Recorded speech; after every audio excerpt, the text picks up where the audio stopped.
The U.S. Centers for Disease Control and Prevention has reset its list of which Americans are at risk for severe illness from the coronavirus. As AP's Ed Donahue reports, the news comes as officials revealed the total number of infected people could be 10 times higher than previously thought. Pregnant women were added to the list. Dr. Dana Meany-Delman at the CDC says they need to watch who they come in contact with, wear face coverings, and practice social distancing. Pregnant women are generally a younger population, so that's the good news. But we do see higher rates of admission to the ICU and mechanical ventilation based on this data set that we have. One positive to take away. Pregnant women are not at an increased risk of death. Sickle cell disease was also added to the list. The threshold for risky levels of obesity was lowered.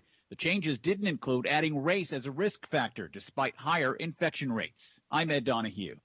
The World Health Organization says several European countries have seen a resurgence in COVID-19 cases for the first time in months.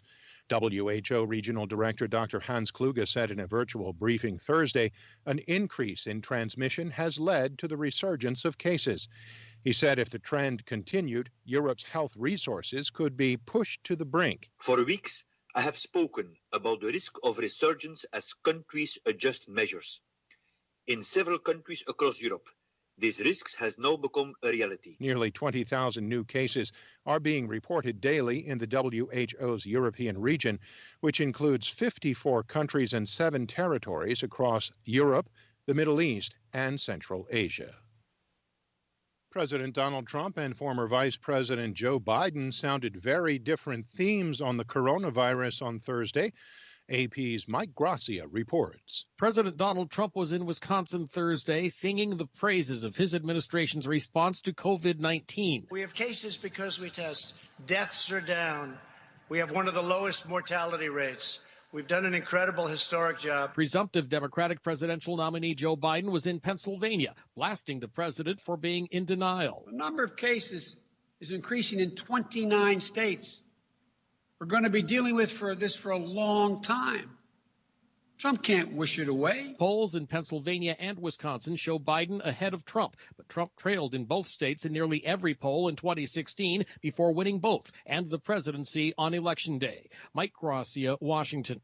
The U.S. Government Accountability Office says the Trump administration sent more than $1.4 billion in coronavirus relief checks to dead people. AP's Sagar Meghani reports. The government made more than 130 million so-called economic impact payments. The Government Accountability Office says nearly 1.1 million went to dead people, totaling nearly $1.5 billion. It's the latest example of mistakes as the government rushed out aid at crisis speed. Tax experts say this one was almost inevitable because of a lag in reporting data on deaths. The IRS asked last month that survivors return the money, but it may not have the legal authority to require that. Sagar Meghani, Washington.